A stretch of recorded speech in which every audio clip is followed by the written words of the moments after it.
Hello दोस्तों, नमस्कार नमस्कार। आप सभी लोगों का स्वागत है। ये यूपी कैटेट के क्वेश्चंस हैं जो बहुत ही इम्पॉर्टेंट हैं। तो यहाँ पर जो पहला क्वेश्चन है, जो गांधी इरविन समझौता हुआ था वो कब हुआ था। यहाँ पर ऑप्शन है 5 मार्च 1931, नेक्स्ट ऑप्शन है 6 मार्च 1930 और 30 मार्च 1930, फिर है 12 नवंबर 1930। तो आपको हम बता दें कि यहाँ पर जो राइट आंसर होगा वो 5 मार्च 1931 होगा, इसका राइट आंसर है।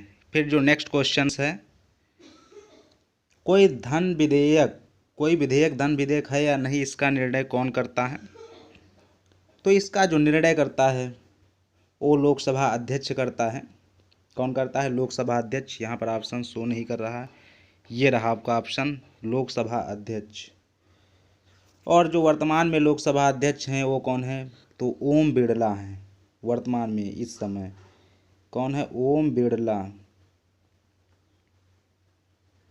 ये आपके वर्तमान में हैं। ये क्वेश्चन यूपी कैडेट के लिए बहुत ही अच्छे क्वेश्चंस हैं, रामबाण इलाज है यूपी कैडेट के लिए। आप लोग एक नोट्स ले लें और इन क्वेश्चंस को नोट कर लें। विश्व बैडमिंटनशिप जीतने वाली एकमात्र जो इंडियन प्लेयर हैं तो वो आपकी पीवी सिंधु जी हैं। कौन है? पीवी सिंधु। और ऑप्शन तो आपके लिए साइना नेहवाल, अंकिता रैना और मीरूबाई चानू है। यहाँ पर आपका मीरूबाई नहीं होगा, मीराबाई चानू होगा यहाँ पर। तो आपको हम बता दें, पीवी सिंधु ने है विश्व बैडमिंटनशिप जीतने वाली जो है एकमात्र भारतीय खिलाड़ी है जिन्होंने 2019 में जीता था। कब जीता था? 2019 में। इससे पहले जो है विश्व बैडमिंटनशिप कोई भारतीय महिला अभी तक नहीं जीत पाई है। संयुक्त राष्ट्र महासभा की जो प्रथम महिला अध्यक्ष थी वो कौन थी? तो आपकी थी विजय लक्ष्मी पंडित जी। कौन है? विजय लक्ष्मी पंडित। आपके ऑप्शन है अरुंधति भट्टाचार्य, गोता गोपीनाथ, इनमें से कोई नहीं। तो यहाँ पर जो सही ऑप्शन है वो आपकी हैं विजय लक्ष्मी पंडित जी। और आपको हम बता दें, नेक्स्ट क्वेश्चन जो है, विक्रमशिला विश्वविद्यालय की स्थापना किसने किया था? जो विक्रमशिला विश्वविद्यालय, ऑप्शन है Dharmapal, second option Gopal, third option Ram Kumar, चौथा ऑप्शन कुमार गुप्त। जो आपके विक्रमशिला विश्वविद्यालय है इसकी जो स्थापना किया था ये आपकी धर्मपाल जी ने किया था। किसने किया था? धर्मपाल। और जो गोपाल थे इन्होंने पाल वंश की स्थापना किया था। किसकी? पाल वंश की। और जो आपके राम कुमार हैं उसके बाद जो आपके कुमार गुप्त हैं इन्होंने नालंदा विश्वविद्यालय की स्थापना की थी। किसकी? नालंदा विश्वविद्यालय। इसको आप नोट कर लें, ठीक है। नोट करते हुए चलेंगे तो आपको रिवीजन करने में बहुत ही आसानी रहेगी। वैसे तो आप अभी आपके लिए परमानेंट नहीं याद हो सकता है, हो सकता है आप बहुत ज़्यादा टैलेंटेड हो तो याद हो जाए, लेकिन बहुत सारे क्वेश्चन परमानेंट नहीं याद हो सकते हैं, इसलिए नोट करना तो आपके लिए बहुत ज़रूरी है। काबुलियत तथा पट्टा प्रथा की शुरुआत किसने किया था? ऑप्शन है अकबर, सेकंड ऑप्शन शेर शाह सूरी, अलाउद्दीन खिलजी, फिरोज शाह तुगलक। जो काबुलियत तथा पट्टा प्रथा की शुरुआत किया था वो आपके शेर शाह सूरी ने किया था। जो शेर शाह सूरी ने इन्होंने जीटी रोड का भी बनवाया था। क्या बनवाया था? GT road. और बात करें, जो ये जीटी रोड है वो सड़क है, राजमार्ग नहीं है, ठीक है। तो इसका राइट आंसर आपका शेर शाह सूरी हो जाएगा। बात करें जो निम्नलिखित में विश्व की जो सबसे गहरी झील है वो कौन सी है? ऑप्शन है कैस्पियन सागर, मेरियाना गर्त, सुपीरियर झील, बैकाल झील। तो इस क्वेश्चन के हिसाब से इसका राइट आंसर जो आपका है वो सुपीरियर झील नहीं है, यहाँ पर जो राइट आंसर है वो आपका बैकाल झील हो जाएगा। और बात करें जो सुपीरियर झील है विश्व की मीठे पानी की झील है। क्या है? मीठे पानी की झील है जो सुपीरियर झील है। और जो आपकी हम बात करें जो मेरियाना गर्त है विश्व की सबसे गहरी खाई है। क्या है? खाई है जो मेरियाना गर्त है, गहरा स्थल है। आपको हम बता दें,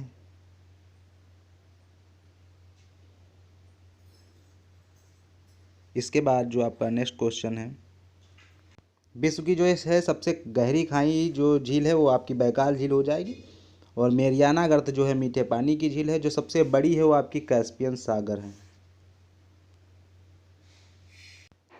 जो आपकी बड़ी है वो सबसे है कैस्पियन सागर, ठीक है।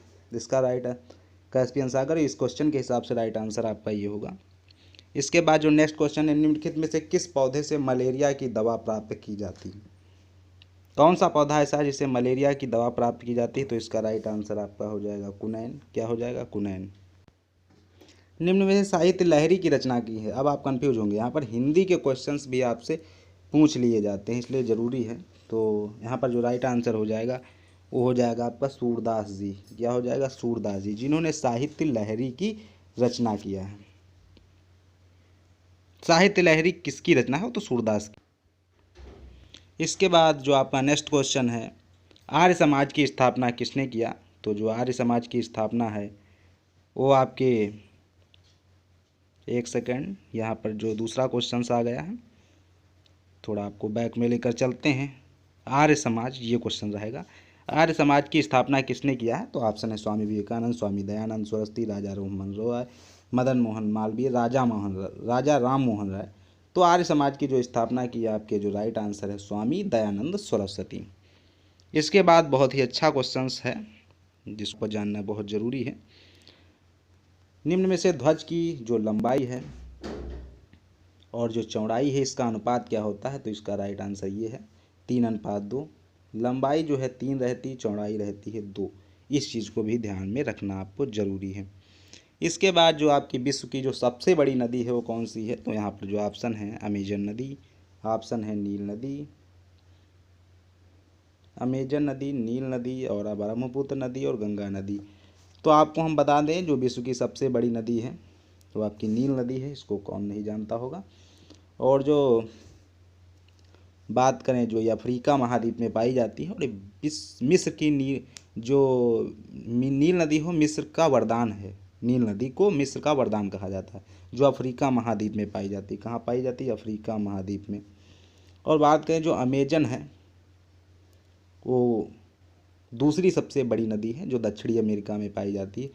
जो गंगा नदी हो भारत की सबसे बड़ी नदी है जो गंगोत्री से होकर निकलती है। ब्रह्मपुत्र नदी जो है वो दूसरी सबसे बड़ी नदी है भारत की। तो आपको हम सब कुछ बता दिया। आप जब तक नोट नहीं करेंगे क्वेश्चंस को तब तक आप कुछ नहीं कर पाएंगे, क्योंकि नोट्स करना बहुत ज़रूरी है। अभी तो आपको याद हो जाएगा, बाद को आप इसको ट्रैक कर देंगे, उड़ जाएगा, सब ऊपर से उड़ जाएगा। तो इसलिए भैया आप लोग एक कॉपी ले लें, पेन ले लें, और जो क्वेश्चंस हम बताएं आप उसको जब तक नोट नहीं करेंगे, बात को रिवीजन नहीं करेंगे, तब तक आपको परमानेंट नहीं याद हो सकता है। निम्नलिखित में से किस दिन उत्तरी गोलार्ध में सबसे छोटा दिन होता है? तो ये आपका जो राइट आंसर है, एक सेकंड, जो यहाँ पर राइट आंसर होगा वो तो आपका 22 दिसंबर होगा। और यहाँ पर तो 22 दिसंबर आपके लिए ऑप्शंस ही नहीं है, ये कन्फ्यूजन है। तो यहाँ पर जो ये होगा 22 दिसंबर, एक सेकंड, यहाँ पर आप देख लीजिए, ये 22 दिसंबर को होता है, ठीक है। 23 दिसंबर लिखा हुआ है, शायद ये मिसप्रिंट हुआ है। चलिए आप लोग 22 दिसंबर ध्यान रखेंगे। और जो आपको हम बता दें 23 सितंबर और जो 21 मार्च है, इस दिन जो होते हैं दिन और रात बराबर होते हैं विश्व में, कहीं भी दिन और रात दोनों बराबर होते हैं। 21 जून को सबसे बड़ा दिन होता है, इस चीज़ को भी आप ध्यान रखेंगे, ठीक है।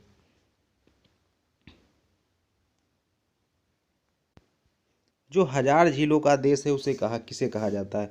तो जो 1000 झीलों का देश है आइसलैंड को कहा जाता है, रूस को कहा जाता है, या फिर कनाडा को कहा जाता है, या फिर फिनलैंड को कहा जाता है।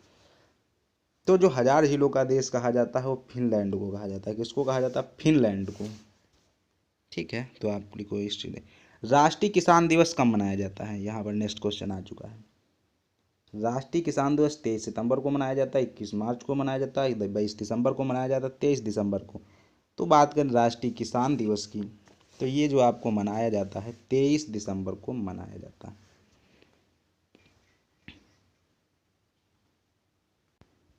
फिर जो है आपका बहुत अच्छा क्वेश्चंस है। क्वेश्चंस ये है आपके सामने, निम्न में से किस भारतीय रुपये पर रानी के बाव का चित्र अंकित है? तो इस क्वेश्चन के हिसाब से इसका जो राइट आंसर हो जाएगा उस 100 रुपये के जो नोट होता है उस पर रानी के बाव का चित्र अंकित है, ठीक है। तो ये तो आप जान गए। लेकिन नोट होते 10 का होता, 20 का होता, 50 का होता, 200 का होता है, 2000 के होते हैं। तो सब कुछ तो जानना ज़रूरी है।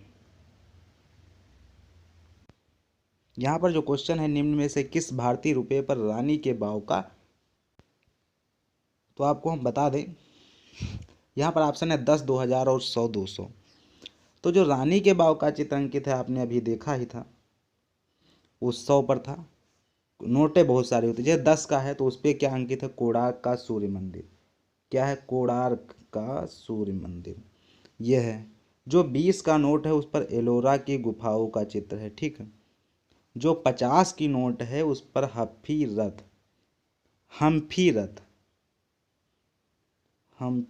रथ का चित्र है।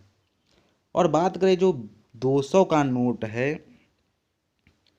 कौन सा 200 का नोट, जैसे ये नोट है, सांची का स्तूप है। क्या हम लिखे दे रहे हैं, जैसे हमारी आवाज़ को हो सकता है आप ना समझ पा रहे हो, सांची का स्तूप है 200 के नोट पे। और बात करें यदि हम 2000 की नोट पर, कौन सी इस नोट पर, तो मंगलयान का चित्र है। किसका है, मंगलयान। जो आप लोग अगर ना मेरी बात माने तो नोट को ले और देख लीजिए, उस पर मंगलयान का। इस क्वेश्चन के हिसाब से राइट आंसर ये है, यहाँ पर 100 हो जाएगा। रानी के बाव का चित्र अंकित है इस नोट पर, ठीक है, तो आप लोग ध्यान रखना। इसके बाद जो है भारत की प्रथम लोकसभा अध्यक्ष जो महिला में है वो कौन है, तो वो आपकी मीरा कुमार है। कौन है, मीरा कुमार। जो लोकसभा अध्यक्ष हैं वो आपकी मीरा कुमार जी हैं। तो और जो जीवी मावलंकर हैं, तो आपने देखा जो यहाँ पर हैं लोकसभा अध्यक्ष वो हैं आपकी मीरा कुमार जी। जीवी मावलंकर एक पुरुष हैं। तो जीवी मावलंकर जो हैं ये पुरुष में लोकसभा अध्यक्ष बने हैं पहले। और जो हमारी सुमित्रा महाजन है, मुख्यमंत्री बनने वाली एक प्रथम महिला रही हैं भारत के अंदर। जो सुचेता कृपलानी है ये भी एक पुरुष हैं, ठीक है। नहीं नहीं नहीं नहीं नहीं। और इसके बाद निम्न से भारत में कितने % वन पाए जाते हैं। क्वेश्चन बहुत ही दयनीय है, आपको सोचने की आवश्यकता है इसको। देखो भैया, यहाँ पर ऑप्शन है 34%, ऑप्शन है 24.56%, 45.56% और 32%। क्वेश्चन सोचने वाला ये है कि हमारा भारत जो है वन बहुत कम लग रहा है। वन जिस हिसाब से लगाने चाहिए उस हिसाब से नहीं लग रहा है। देखो भैया, 34% वन तो अच्छी क्वालिटी मानी जाएगी, 32% भी चल जाएगा, लेकिन हमारे भारत में 24.56% है, जो एक अच्छी स्थिति नहीं है। 24.56%, जबकि एक अंतर्राष्ट्रीय मानक बना हुआ है कि 33% वन अनिवार्य रूप से होना चाहिए, ठीक है। कितने होना चाहिए, 33% जो वन है इंडिया के अंदर होने ही चाहिए। तो भैया कमी है 9% की, तो थोड़ा वन में थोड़ा और तेज़ी कर दीजिए और जल्दी से हमको 33% पर पहुंचना है। तो इस हिसाब से अगर क्वेश्चन आए तो 24.56 लगाएंगे। बात करें जो अरावली पर्वत है वो किस राज्य में है, तो हमारा राजस्थान राज्य में। कहाँ है, राजस्थान राज्य में। और जो इसका शिखर जो इसका सबसे ऊंचा है वो माउंट आबू है। क्या है, माउंट आबू है, ठीक है, माउंट आबू, ठीक है। इस चीज़ को आप ध्यान रखेंगे। फिर जो हमारा लास्ट क्वेश्चन है, 20 नंबर क्वेश्चन है, जो यूपी कैडेट की दृष्टि से क्वेश्चन महत्वपूर्ण है। तो इस तरीके से हम 20-20 क्वेश्चंस के पार्ट बनाते हैं, ठीक है। तो इन क्वेश्चन को अच्छे से पढ़िए। भारत का जो सबसे नगरीकृत राज्य है वो कौन सा है, तो भैया जो गोवा राज्य है वो सबसे ज़्यादा नगरीकृत है भारत में, ठीक है। इसके बाद अगर सबसे कम पूछ लिया जाए तो हमारा हरियाणा राज्य है, ये सबसे कम है। क्या है, कम है।